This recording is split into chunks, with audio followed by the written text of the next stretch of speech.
From the 1011 Now Alert Center, this is Morning Pulse. Good morning. This is Craig Allison with your Morning Pulse for Monday, February 23rd. We have lots of news this morning breaking for you both locally and nationally. But before we do that, let's get you the question of the day. So our question of the day is, just scrolling up here. Retail experts say if you need to buy one of these, you might want to wait until March when they're more likely to go on sale. What is it?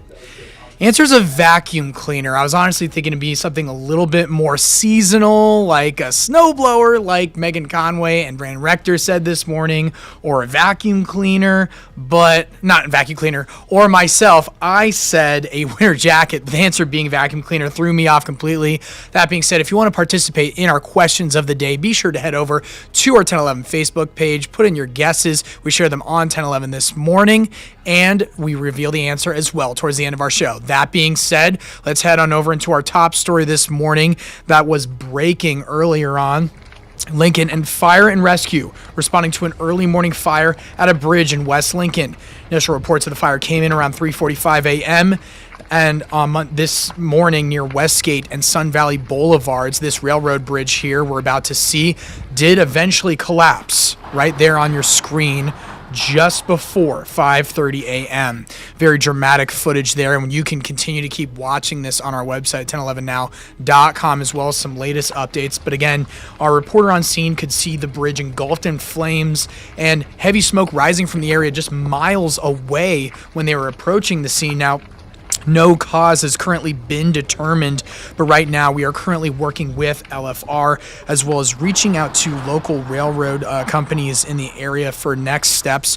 Right now, though, MJ Learman with LFR says that this bridge was over 100 years old and considered a total loss. So we're going to continue to keep you updated with this story as we work to learn more. But again, our Chanel Taylor McCarthy braving frigid temperatures this morning to keep us updated on this.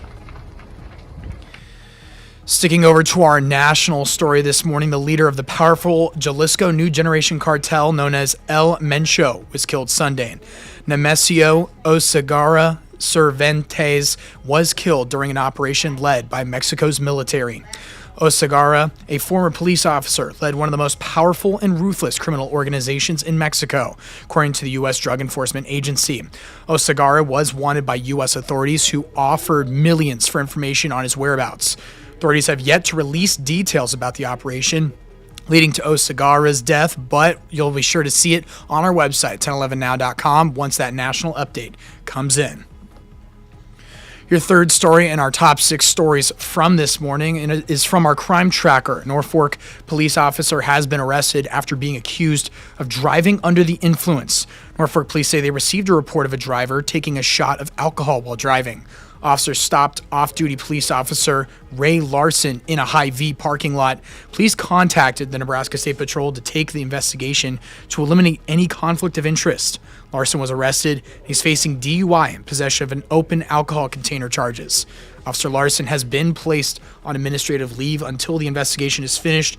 The Norfolk police chief released a statement saying in part, quote, "Transparency and accountability remain essential to maintaining the trust of our community. When allegations involve one of our own, it is critical that the investigation be handled independently and objectively. No one is above the law," end quote. More details on this story can be found on our 1011 Now app and over to our website. Over to Grand Island now, a teenager is facing multiple felony charges connected to 3 separate incidents spread across several days, according to police.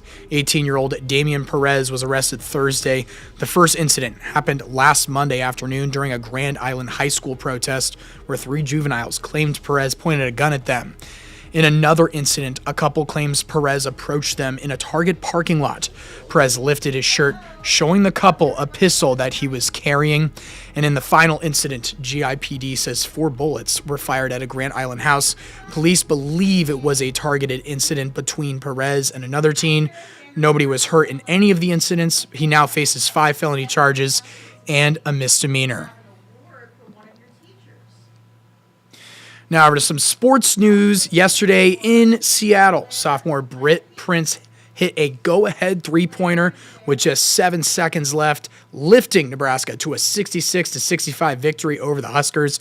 Prince led the team with 22 points, with Amaya Hargrove and Jessica Petrie also adding key buckets. This snaps a 6-game skid against all top 25 opponents and hopefully gives the Huskers the momentum they need to finish out the regular season with a win next weekend. They're back at home facing Rutgers at 1 p.m. on Saturday. And heading over to your final story this morning from over the weekend. Some people may think it's too cold to go for a swim. It's certainly that way this morning when it was in the single digits for temperatures, but participants Saturday morning in the Polar Plunge for Special Olympics Nebraska begged to differ. People raised money by collecting pledges, then hopped into Holmes Lake despite those temperatures in the low 20s. Some even got into the spirit by wearing costumes, and Peyton Scott from North Star High School's Unified Club said she was excited to represent her school. I mean, we're here to have a good time, to plunge. We're all about inclusivity, and we're all here together to show off the unified North Star team. And there it is. 10-11 was well represented at the plunge by myself and Carmelo Lotuca. I tell you, it's not as bad as you would think.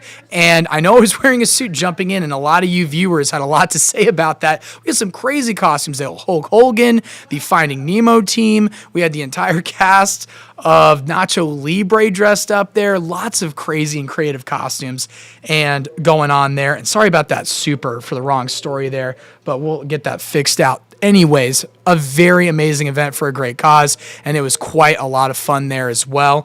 Be sure to check out the full story, though, on our website. That's going to do it for you this Monday morning, and we'll give you a look at our 7-day forecast before tossing things over to Brandon Rector with a full look at the forecast.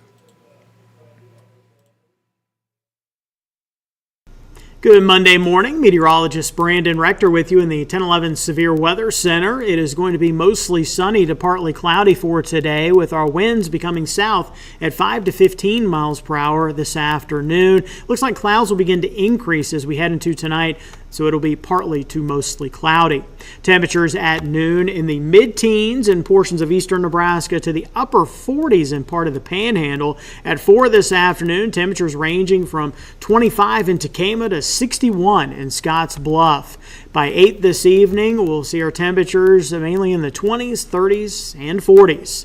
In Lincoln for today, we'll warm up from 1 at 7 this morning to about 34 for a high this afternoon. 10 degrees below average for this time of the year. And our next big change is that we are going to see mild above average temperatures returning for much of the work week. In fact, we're up to 68 for a high by Friday. From the 1011 Now Alert Center, this is Morning Pulse.